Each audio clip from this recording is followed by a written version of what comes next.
মার্কিন president Donald ট্রাম্পের শুল্ক নীতির কারণে বড় ক্ষতির মুখে পড়তে যাচ্ছে ভারতের চিংড়ি রপ্তানি শিল্প।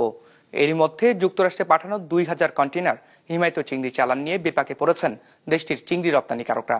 জুলাইয়ে ট্রাম্পের নতুন ঘোষণা করা শুল্ক কার্যকর হলে আরও ক্ষতির আশঙ্কা করছেন তারা। ডেস্ক রিপোর্টে বিস্তারিত। 250-টিরও বেশি ডিজাইন অপশন নিয়ে ওয়ালটন স্মার্ট ফ্রিজ, বোঝে আপনার প্রয়োজন। যুক্তরাষ্ট্রের বাজারে ভারত সবচেয়ে বড় চিংড়ি রপ্তানিকারক দেশ। সেখান থেকে শুধু এই পণ্যের রপ্তানি আয়ের পরিমাণ $250 কোটি।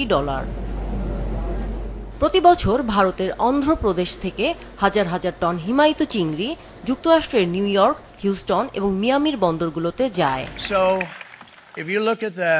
মার্কিন প্রশাসনের 10% ন্যূনতম শুল্ক বসানোর পর এরই মধ্যে চিংড়ির চাহিদা কমতে দেখছেন ব্যবসায়ীরা। মার্কিন প্রেসিডেন্ট ট্রাম্পের পরিকল্পনা অনুযায়ী আগামী জুলাই থেকে এই শুল্ক 26% হওয়ার কথা।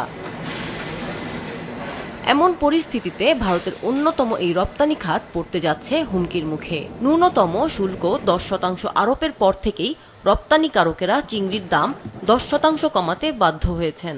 আর এরই মধ্যে রপ্তানি পাইপলাইনে থাকা পণ্য নিয়ে তৈরি হয়েছে জটিলতা। মার্কিন ক্রেতারা সেগুলোর দাম কমানোর চেষ্টা করছেন। কৃষকেরা পড়েছেন দুর্ভোগে।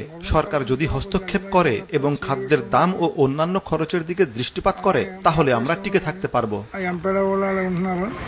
প্রতি বছর প্রায় 18 লাখ টন সামুদ্রিক খাদ্য রপ্তানি করে $730 কোটি বৈদেশিক মুদ্রা আয় করে ভারত, যার অধিকাংশ রপ্তানি হয় চীন ও যুক্তরাষ্ট্রে।